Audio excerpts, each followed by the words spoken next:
Rastko, spavaš, a? Ko si ti? Kako znaš kako se zovem? Kako znam? Svašta ja znam, nego... Što ti radiš tu, tog Rasta? Tražim nešto. Jel?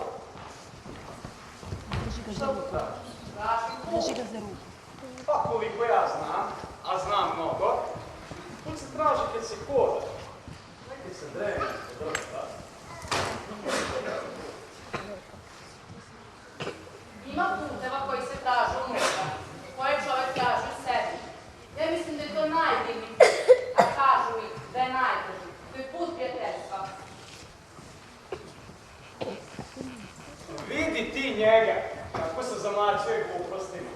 Maminom razmaženom sinčiću dosadilo da sedi u kući, pa izigrava mudraca. Nije tako kako govorite. A slušaj ti šta ti ja kažem. Pusti ti ove kaluzere i kreni da osvajaš presto. Otac ti je već star, a ti si mlad. Ja. Ti treba da budeš kralj. Ti, a ne ona tvoja nesposobna braća. Kreni da osvajaš presto, budalo! Molim vas, idite od mene. Ja sam pred velikom odmorom. A to što mi vi govorite ni malo mi ne pomaže. Dobro razpor. Samo da znaš da si od oca dobio neprijatelja. A ja sam veoma opasan neprijatelj. Ako ste opasni onoliko koliko poznajete stvari, onda treba bolje da se pazim sebe nego vas.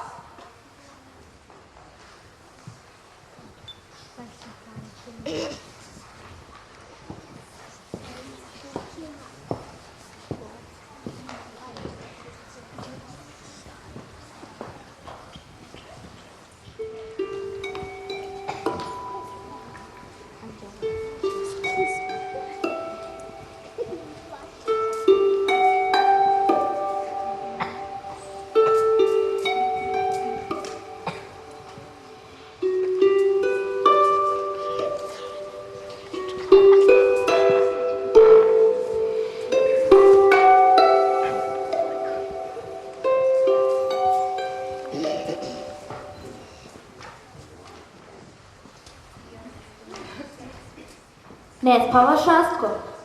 Ne putniče, ti znaš moje ime. Mora da se radi, čulo da je srpski princ stigao na Svetu goru. Čulo se, Rastko, čulo i daleko i visoko.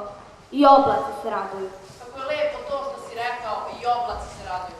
Ja sam Isidor. Došao sam da ti pomognem. Ti znaš šta me muči. Znam, muči te da li je bolje biti dobar ili ne biti dobar. Jeste, malo čas je bio neki čovek. Znam ko je bio, ne pominji ga. On me ne voli, pa se trudimo da se ne susrećemo. Vidi, Rastko, put kojim ti želiš da pođeš je vrlo ozbiljan. Ti si već dovoljno odrastao da znaš da na svetu ima mnogo nesreće i nepravde. I ako kreneš tamo kuci na umio, mnogo ćeš se sretati sa nesrećom. Ali nećeš uvek moći da je pobediš i uništiš. Nekada ona tako prosto postoji. Znači, nije dobro da sam se uputio. Nisam to rekao. Rekao sam da će ti život biti težak. Težak, ali prelep. Mnogo je lepo biti dobar. I svaki trenutak tugi se isplati. Kad jednom nekoga učiniš srećnim, kad mu pomogneš. I ako zaista kreneš tamo kuci naumio, makoliko se rastrepa i makoliko ti kasnije bilo teško, nećeš se pokajati. Činit ćeš ljude srećnima, a ćeš svim teškoćama ljudi srećni. Ti zaista divno govoriš. Kao da te poznam. Ja te čuvam. Ti si čovek mog oca. I da i ne. Nisam Nemanji vojnik, ako na to misliš. Ali moglo bi se reći da jesam vitez. Da znaš da na judejskom vitez znači onaj koji je milostivan i plemen. Nisam to znao. Želim i ja da budem vitez. I postaćeš vitez. Vitez čije mač znanje, koliko dobra volja, a štit otvoreno i široko se. Odo. Čekaj, kad ćemo se opet vidjeti? Kad god ti je teško i čini ti se da nema nikoga da ti pomogne, samo pomisli na mene. I ja ću biti tu. Bog Rastko, sile Nemanji.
radim.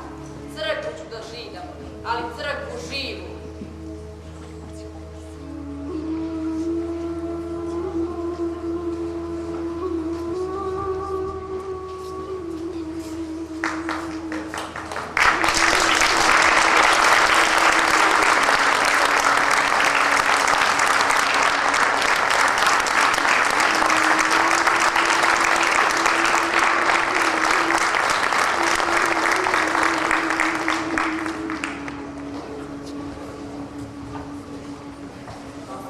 Iz Srbije.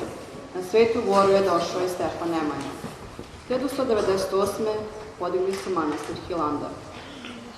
Manastir Hilandar je postao centar srpske kulture srednjeg veka. Simeon Nemanja se upokojio u Hilandaru. Uskoro iz njegovog groba poteklo celo znamiro, čime ga je Bog projavio kao svetitelja. U Srbiji su zbog prestola zaratila Savina braća, Vukan i Stefan. Zato se Sava, posle 20 godina provedenih na Svetoj Gori, vraća u Srbiju. Bio je potreban svoje zemlji i narodu. Sa sobom je poneo i mošta Svetog Simeona Mirotočivog. Sahranio ih je u manastiru Studenici i nad svetim očevim moštima smirio svoju zarađenu braću.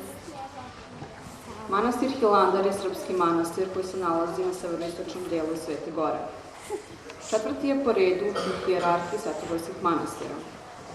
Saborna crkva manastira Hilandara je posvećena Vavedenju Presvete Bogorodice. Na Svetoj Gori počinje književni rad monaha Save, a sa književnim radom Svetoga Save počinje i originalna srpska srednjovekovna književnost. Monah Sava je začetnik, organizator i prvi nosilac srpske pismenosti i književnosti. Zato se 27. januara, dan Svetoga Save, obeležava kao školska svečanost, praznik maternjeg jezika i prosvetiteljstva. Savin književni rad čine crkvena pravila, tipici, prevodi i biografije, liturgijska poezija, spovelje i pisme. Prvi rad Save Nemanjića, a ujedno i prvi originalni spis u srpskoj srednjovekovnoj književnosti je Karejski tipik, napisan 1199. 1200. je napisao Hilandarski tipik, djelo u kome govori o nastanku manastira. Tipik je napisan na posrebljenom staroslovenskom jeziku i time je važan izvor znanja o jeziku Srba srednjeg veka. 1211. je napisao Studenički tipik. U njemu se nalazi i opis života Stefana Nemanje, žitije Svetog Simeona. Po povratku Svetog Save u Srbiju 1208. manastir Studenice je postao novi duhovni centar srpske države.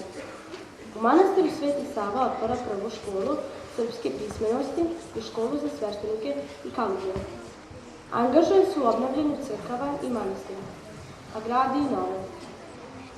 Pri Studenici je otvorio i prvu bolnicu, utočište za nemoćne, siromašne i stare. Svojim mnogobrojnim učenicima preveo je u Studenici mnoga klasična dela medicine, dela Hipokrata, Dioskorida, Galena. To je početak naše medicine.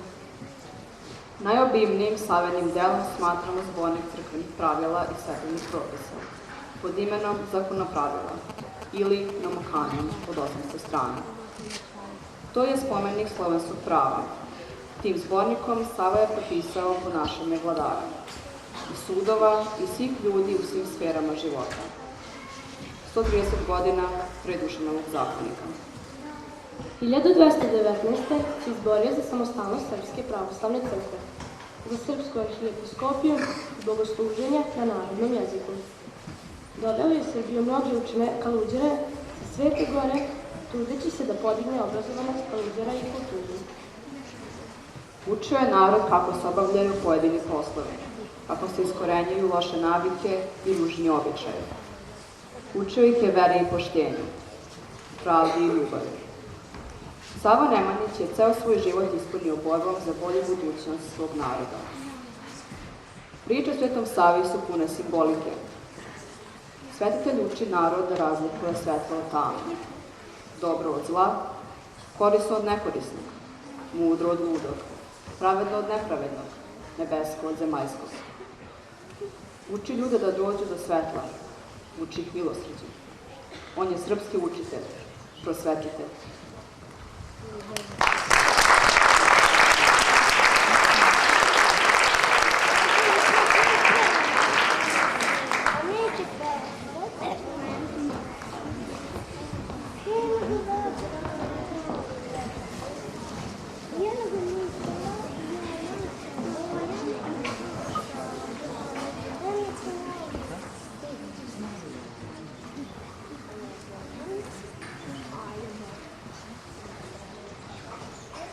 Želim biti u svom društvu gladni, pa mi treba neki primer slavni.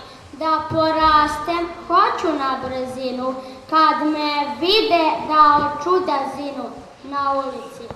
Tražim primer, što ko onaj junak bio ne bi. Dalje mora da se pripoveda, jer ružno junak da se gleda. Zamislite nevaljivca stara, u ustima smrdi mu cigara. Bezobrazne glasnonjače reči, na devojke lepe oči beči. Po ulici ceo dan se skita, za sitnicu pije se i rita. Jadni Đuro za uzor ga bira, već počinje da ga imitira. Ponaša se kao nevaljalac, srećom putem ne ilazi starac.